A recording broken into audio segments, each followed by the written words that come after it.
जय श्री राम मेरे प्यारे सभी साथियों। सनातन धर्म सेवक परिवार में आप सभी बंधुओं का हार्दिक स्वागत है। आज मैं आप सब लोगों के समक्ष चाणक्य नीति प्रस्तुत करूंगा। चाणक्य नीति प्रस्तुत करने से पहले आप सभी लोगों को आचार्य चाणक्य जी के विषय में कुछ जानकारियां संक्षिप्त में भी उपलब्ध कराऊंगा। आचार्य चाणक्य को ही कौटिल्य, विष्णुगुप्त और वात्स्यायन कहते हैं। उनका जीवन बहुत ही कठिन और रहस्यों से भरा हुआ है। मगध के सीमावर्ती नगर में एक साधारण ब्राह्मण आचार्य चणक रहते थे। चणक मगध के राजा से असंतुष्ट थे। चणक किसी भी तरह महामात्य के पद पर पहुंचकर राज्य को विदेशी आक्रांताओं से बचाना चाहते थे। इसके लिए उन्होंने अपने मित्र अमात्य शक्टार से मंत्रणा कर घनानंद को उखाड़ फेंकने की योजना बनाई। लेकिन गुप्तचर के द्वारा महामात्य राक्षस और कात्यायन को इस षड्यंत्र का पता लग गया। उसने मगध सम्राट घनानंद को इस षड्यंत्र की जानकारी दी। चाणक्य को बंदी बना लिया गया और राज्य भर में खबर फैल गई कि राजद्रोह के अपराध में एक ब्राह्मण की हत्या की जाएगी। चाणक्य के किशोर पुत्र कौटिल्य को यह बात पता चली तो वह चिंतित और दुखी हो गया। चाणक्य का कटा हुआ सिर राजधानी के चौराहे पर टांग दिया गया। पिता के कटे हुए सिर को देखकर कौटिल्य की आंखों से आंसू टपक रहे थे। उस वक्त चाणक्य की आयु मात्र 14 वर्ष की थी। रात के अंधेरे में उसने बांस पर टंगे अपने पिता के सिर को धीरे धीरे नीचे उतारा और एक कपड़े में लपेटकर चल दिया। अकेले पुत्र ने पिता का दाह संस्कार किया।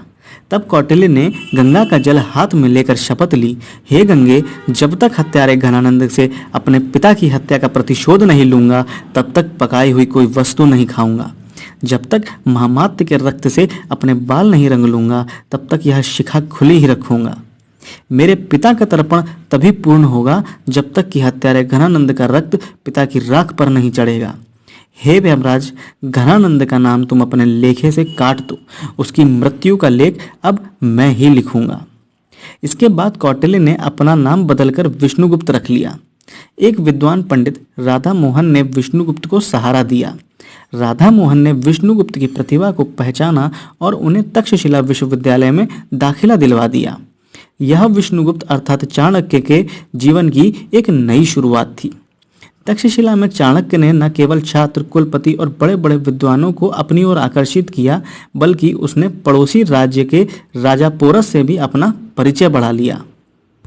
सिकंदर के आक्रमण के समय चाणक्य ने पोरस का साथ दिया। सिकंदर की हार और तक्षशिला पर सिकंदर के प्रवेश के बाद विष्णुगुप्त अपने गृह प्रदेश मगध चले गए और यहाँ से प्रारंभ हुआ उनका एक नया जीवन। उन्होंने विष्णुगुप्त नाम से शक्टार से मुलाकात की।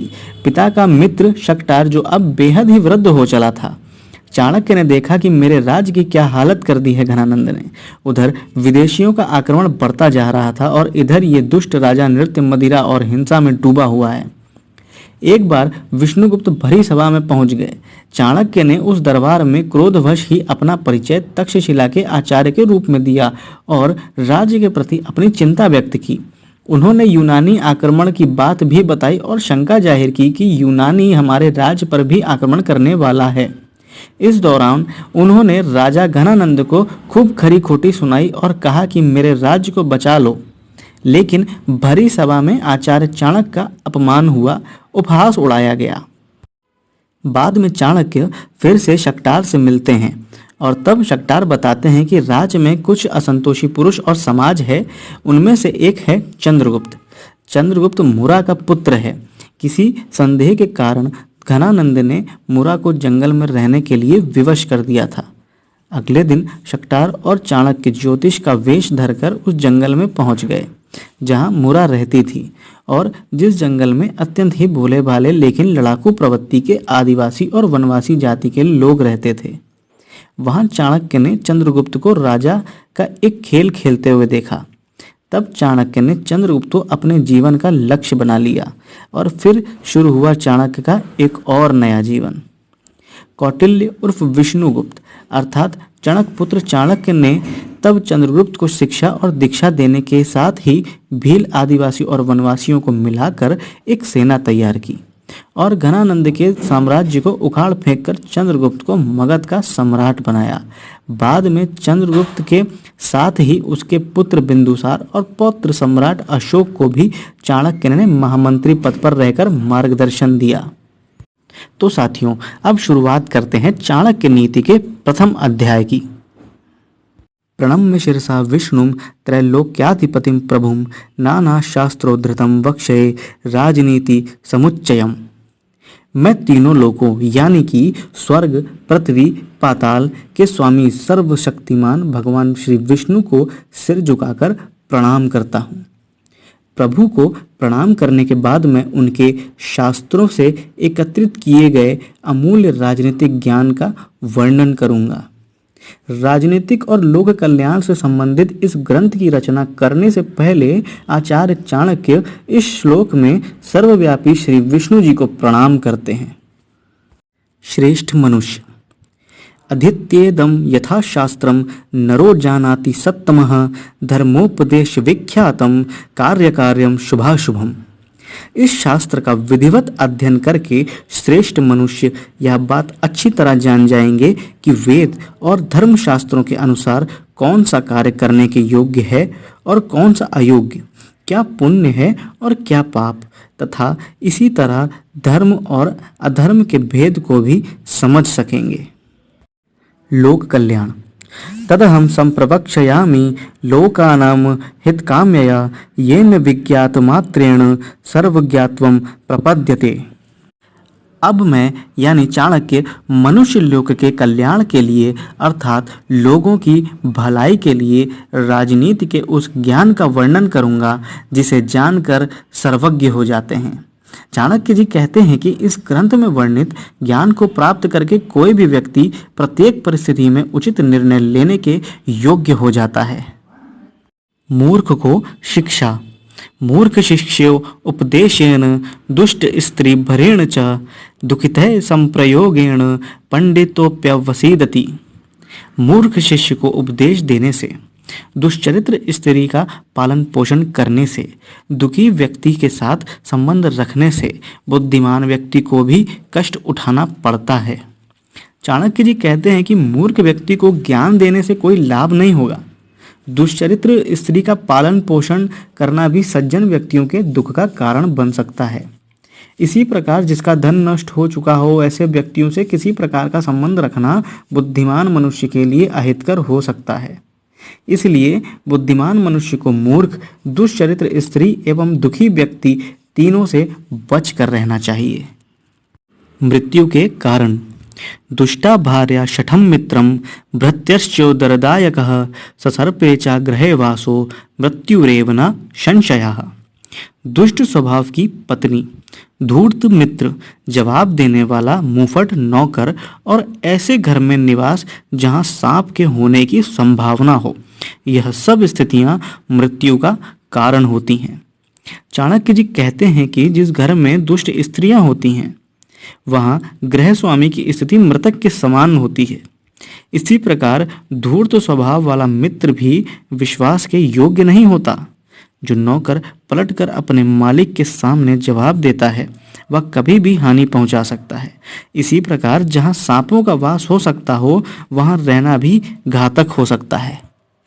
विपत्ति में सुरक्षा, आपदेर्थे धनम रक्षेदारान रक्षेधरनैरपि आत्मानं सततम रक्षेदारैरपि धनैरपि। किसी विपत्ति के समय के लिए धन की रक्षा करनी चाहिए और धन खर्च करके भी पत्नी की रक्षा करनी चाहिए। लेकिन पत्नियों और धन से भी अधिक जरूरी यह है कि व्यक्ति सबसे पहले स्वयं अपनी रक्षा करे। चाणक्य जी कहते हैं कि विपत्ति के अनुसार बुद्धिमान व्यक्ति को बुरे दिनों के लिए धन का संग्रह करना चाहिए, क्योंकि दुख में धन ही मनुष्य के काम आता है। परंतु जमा धन से भी अधिक पत्नी की रक्षा करनी चाहिए। परंतु धन और पत्नी से भी पहले व्यक्ति को स्वयं अपनी रक्षा करनी चाहिए, क्योंकि अपनी रक्षा होने पर ही धन रक्षा और स्त्री रक्षा की जा सकती है। धन का महत्व, आपधर्ते धनम रक्षेत श्रीमताम कुत आपदः कदाचित चलते लक्ष्मी सच्चितोपि विनश्यति।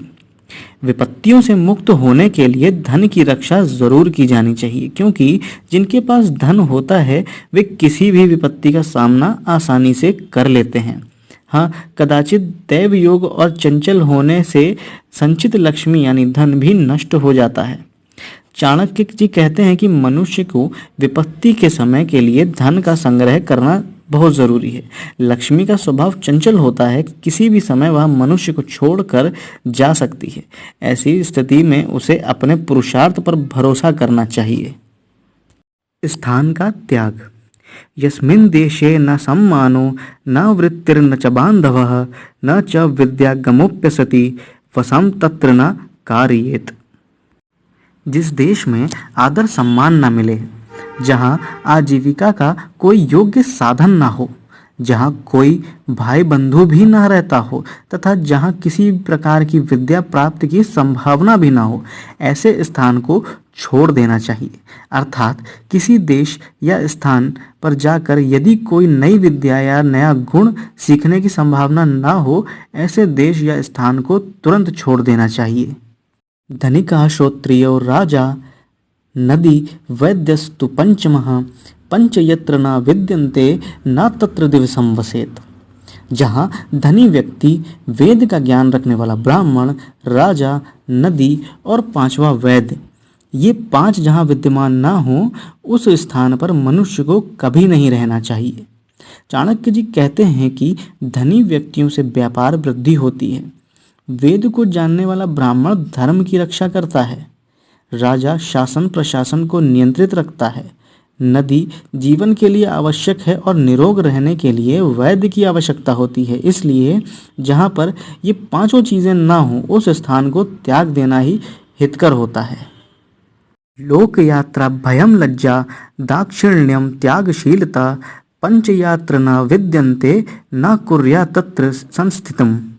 आचार्य चाणक्य कहते हैं, जहाँ पर आजीविका का कोई साधन ना हो, किसी प्रकार के दंड का प्रावधान ना हो, लोक लज्जा का भय ना हो, व्यक्ति अपने कामों में कुशल ना हो, उनमें दान देने की प्रवृत्ति ना हो, जहाँ ये पांच बातें ना हो, वहाँ भी व्यक्ति को नहीं रहना चाहिए। अर्थात व्यक्ति को उसी स्थान पर रहना चाहिए जहाँ सुचारू रूप से जीवन चल सके, कानून व्यवस्था हो, लोक धार्मिक और सज्जन प्रवृत्ति के हों। लोगों की परख। जानियात प्रेषणे प्रत्यान बांधवान व्यसनागमे मित्रम चापत्तिकालेषु भार्यम च विवक्षये। काम करने पर सेवकों की, दुख के समय रिश्तेदारों की, कष्ट के समय मित्र की तथा धन नाश होने पर अपनी पत्नी की परीक्षा होती है। चाणक्य के अनुसार जब नौकर से कोई काम कराया जाता है तभी पता चलता है कि वह कितना योग्य है। किसी प्रकार जब व्यक्ति किसी मुसीबत में फंस जाता है तब उसके भाई, बंधु और रिश्तेदारों की परीक्षा होती है। मित्र की पहचान भी मुसीबत के समय ही होती है।